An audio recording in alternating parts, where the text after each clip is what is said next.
నమస్తే రమగారు. నమస్తే జయ.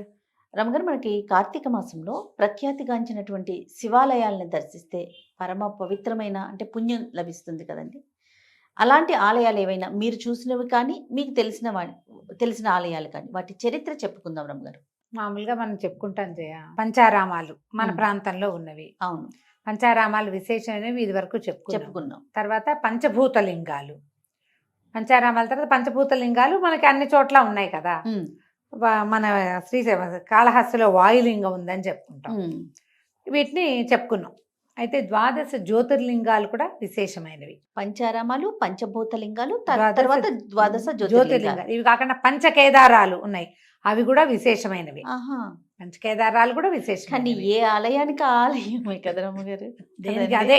అక్కడి నుంచి మనం ఇంకొక విశేషం చెప్తారు. కర్ణాటక ప్రాంతంలో ఉన్నటువంటి అవి కూడా విశేషమైనవి. ఇక మన గోకర్ణ ఉంది కదా, ఆత్మ ఏమంటారు, ఆత్మలింగం. ఆత్మలింగం. ఆ ఆత్మలింగం తెచ్చేటప్పుడు జరిగిన రకరకాల విశేషాల వల్ల అక్కడ కూడా ఒక 5 శైవ క్షేత్రాలు ఉన్నాయి గోకర్ణంతో పాటు.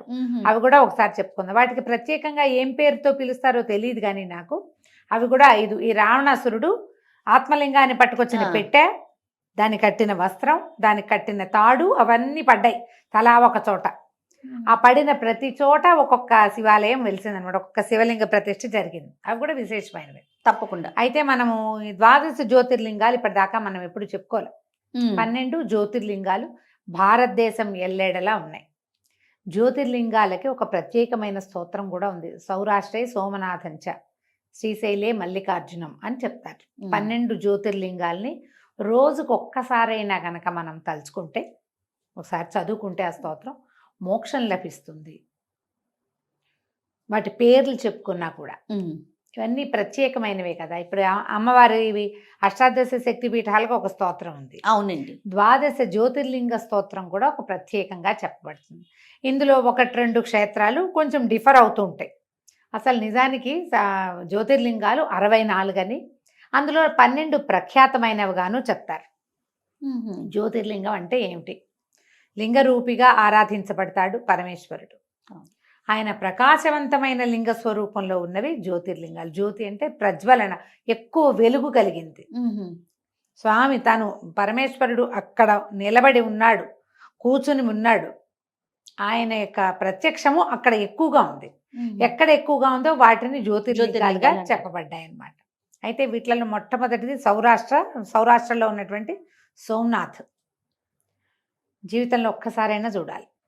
పెద్ద శివలింగం, పెద్ద దేవాలయం. ఈ సముద్రపు అలలకి తాకిడికి తట్టుకోవటానికి వీలుగా ఒక 25 అడుగుల పైన రాళ్లని నిర్మించి అరేబియా సముద్రం కొడుతూ ఉంటుంది గోడల్ని. సముద్రాన్ని ఆనుకుని ఉంటుంది సోమనాథ దేవాలయం. కొంచెము ఈ అహ్మదాబాద్ అటువైపు గుజరాత్ వైపుకి వెళ్ళిపోయాక మనం ఈ సోమనాథ్కి ప్రయాణం చేసేసి అక్కడి నుంచి ద్వారకా సోమనాథ్ కలిపి చూస్తారు. అదొక ప్రత్యేక ట్రిప్. అవును. ముందు సోమనాథ్ వెళ్ళాక అక్కడి నుంచి ట్రావెల్ చేసి ద్వారకకి వెళ్తారు. అదే సముద్ర తీరంలో ఇంకొక చోట ఉందన్నమాట కొంచెం ముందుకు. ఇదంతా ఒక లైన్ ప్రకారం వెళ్తుంది. అవును. ద్వారక నుంచి ఈ సోమనాథ్కి వచ్చే దారి అప్పట్లో రథాలతోటి వచ్చేసేవాళ్ళట. ఇప్పుడు మనం కొంచెం టైం పడుతుంది. మధ్యలో పోర్బందరు అవి కూడా కనపడతాయి మనకి. ప్రభాస క్షేత్రం అని వాళ్ళు పూర్వం. ఈ ప్రభాస తీర్థానికి బలరాముడు తరచుగా వచ్చి తపస్సు చేసుకునేవాడని చెప్తారు. ఈ ప్రభాస క్షేత్రానికి దగ్గరలో ఉన్న ప్రభాస తీర్థంలోనే మన బలరాముడు శ్రీకృష్ణ పరమాత్మ తన జీవితాన్ని, తన అవతారాన్ని చాలించాడని చెప్తారు. అవును. అదే ప్రాంతం, దానికి దగ్గరలోనే అన్నమాట. ఓకే. అయితే ఇక్కడ ఈ ప్రత్యేకంగా కనపడేటువంటి సోమనాథుడు, సోమ అని ఉందంటే చంద్రుడు. చంద్రుడు ప్రతిష్ఠ చేసినటువంటి శివలింగం. దీని ముందు గాథ ఏం చెప్తారు సోమనాథ్కి? చంద్రుడు దక్ష ప్రజాపతి తాలూకు కుమార్తెలైన 27 మంది తారలని వివాహం చేసుకున్నాడు. ఆయన ఏం చేశాడంటే తన కుమార్తెల్ని సతీదేవినేమో పరమేశ్వరుడికి ఇచ్చి 27 నక్షత్రకాంతలు, అశ్వని, భరణి, కృతికా, రోహిణి పేర్లు కలిగినటువంటి 27 మందిని చంద్రుడికిచ్చి వివాహం చేశాడు. ఓకే. శివుడు, చంద్రుడు తోడళ్ళు, కో బ్రదర్స్ అన్నమాట. అయితే ఏమైంది, ఈ చంద్రుడికి ఈ 27 మందిలో రోహిణి అంటే చాలా ఇష్టం. ఆమెతో ఎక్కువ గడిపేవాడు. అయితే ఈ ఆడపిల్లలందరూ దక్ష ప్రజాపతి తమ తండ్రి దగ్గరకు వచ్చి చంద్రుడు ఎప్పుడు రోహిణితోటే గడుపుతున్నాడు, మా అందరికీ సమయం ఇవ్వటం లేదని చెప్పారు. చెప్పేసరికి ఆయన చంద్రుడిని పిలిచి కేకలేశాడు, ఇట్లా చేయొద్దు, నీకు 27 మంది ఆడపిల్లల్ని ఇచ్చా, 27 మందిని నువ్వు సంతృప్తి పరచాలి, నువ్వు రోహిణితోటే ఉండి మిగిలిన వాళ్ళు వదిలేస్తే కుదరదు, అట్లా చెయ్యొద్దు అన్నాడు. సరేనన్నాడు, కానీ చంద్రుడు తన గుణం మార్చుకోలేదు, రోహిణితోటే గడిపేవాడు. మళ్ళీ ఆ అమ్మాయిలంతా వచ్చి తండ్రికి చెప్పారు. ఆయన క్రోధం పట్టలేక, నీ గుణం పోనిచ్చుకున్నావు కాదు, నేను చెప్పినా నువ్వు వినలేదు, క్షయవ్యాధితో తీసుకోమని శపించాడు అల్లుణ్ణి. దక్ష ప్రజాపతిది ఒక విపరీతమైన క్యారెక్టర్గా కనపడుతుంది మనకి పురాణాల్లో. అవును. ఆయన నిరీశ్వర యాగం చేశాడు, భగవంతుడే లేకుండా యాగం చేశాడు, పెద్దల్లుడు లేకుండా యాగం చేశాడు, చిన్నల్లుడేమో క్షయతో వ్యాధితో తీసుకోమని చెప్పించాడు. దాంతో చంద్రుడికి ఏం చేయాలో తెలియలే. క్షయతో క్షీణించడం, క్షయ అంటే ఇంచుమించు టీబీ, అవును, తగ్గిపోవటం అన్నమాట. ఆయన పరమ దుఃఖంతో బ్రహ్మదేవుడి దగ్గరికి వెళ్తే బ్రహ్మ అన్నాడు, నేను చేయగలిగేది ఏం లేదు, అతను నా మాట వినడు, నువ్వు శివుడి దగ్గరికి వెళ్ళు, పరమేశ్వరుడు నీకు సమాధానం పెడతాడు. పరమేశ్వరుడి దగ్గరికి వెళ్ళేసరికి పరమేశ్వరుడు అన్నాడు, ఒక పని చేద్దాం, దీన్ని కొంచెం సడలిస్తా, ఈ క్షయవ్యాధి పోగొట్టుకోవడానికి నువ్వు తపస్సు చేసుకో. ఏం చెయ్యొచ్చు, నువ్వు క్షీణించను అంటే నెలలో 15 రోజులు క్షీణించి 15 రోజులు సాధారణంగా ఉండేది తీసుకుందుగా దక్ష ప్రజాపతిని ఒప్పించి దాన్ని ఆ శాపాన్ని ఇలా మరల్చారనమాట. క్షయచంద్రుడు ఎప్పుడైతే క్షీణించి ఉన్న చంద్రుడుగా ఉన్నాడో ఆ చంద్రకళని నేను ధరిస్తాను నిన్ను సంతోషపెట్టడానికి. క్షీణించి నా జీవితం వృధా అయిపోయింది అనుకోద్దు, వంకగా ఉంటావు, నువ్వు సన్నబడిపోతావు, ఆ చంద్రవంకని నేను ధరిస్తానని చంద్రచూడుడైపోయాడు పరమేశ్వరుడు. ఎంతో తపస్సు చేశాడు చంద్రుడు, చాలా తపస్సు చేసి ఆయన్ని మెప్పించి ఈ వరాన్ని పొందాడు. ఓహో, అప్పుడు నెలలో 15 రోజులు క్షీణించి 15 రోజులు వృద్ధిలో ఉండే అవకాశాన్ని తీసుకున్నాడు.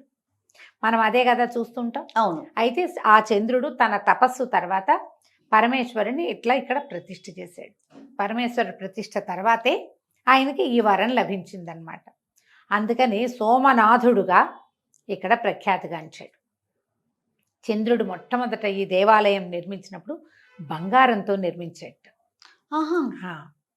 బంగారు దేవాలయం. ఓకే. తర్వాత కాలంలో చంద్రుడి తర్వాత ఈ దేవాలయాన్ని రావణాసురుడు వెండితో నిర్మించాడని చెప్తారు. తర్వాత కృష్ణ పరమాత్మ కూడా నిర్మించాడు, ఎందుకంటే ఆయన ప్రాంతమే కదా ఇది. ఆయనేమో చెక్కతోటి నిర్మించాడట. ఆ తర్వాత కాలంలో రాతితో నిర్మాణం జరిగింది కలియుగంలో. ఓకే. అయితే ఇంత అత్యంత పురాతనంగా అయినటువంటి గాథలు ఉన్నటువంటి ఈ సోమనాథ శివలింగానికి 1వ శతాబ్దంలో గుడి కట్టబడిందని అనిపిస్తుంది. అయితే ఈ గుడి కట్టిన తర్వాత ఎన్నిసార్లో దండయాత్రలు జరిగినాయి. ప్రతిసారి దండయాత్రలో దేవాలయం ధ్వంసం అవటం, మళ్ళీ కట్టబట్టం, ధ్వంసం అవటం, మళ్ళీ కట్టబట్టం. ఎందరో రాజులు మళ్ళీ మళ్ళీ మళ్ళీ మళ్ళీ ఈ దేవాలయాన్ని నిర్మించారు. 10వ శతాబ్దంలో ఇండోర్ రాణిగా ఉన్న రాణి అహల్యాబాయి హోల్కర్, ఆవిడ చాలా కాశీలో అక్కడ ఉజ్జయిన్లో ఎన్నో దేవాలయాలు నిర్మించింది. ఆమె కూడా ఈ దేవాలయ నిర్మాణానికి ఆవిడ పాటుపడిందట. ఆవిడ కూడా ఆ తర్వాత శతాబ్దాల్లో కూడా ఈ అల్లావుద్దీన్ ఖిల్జీ అని ఇంకోడని ఎంతమందో, ఏంటంటే ఎంతో సంపద కలిగినటువంటి ఆలయం అది. పైగా ఈ పరమేశ్వరుడికి భక్తితో లింగరూపిగా వెలిసి ఉన్నటువంటి పరమాత్మకి భక్తులు సమర్పించేవి వాటిని ఆస్తుల్ని కొల్లగొట్టడానికే ఈ ముస్లిం పాలకులకి ఎంతమందో.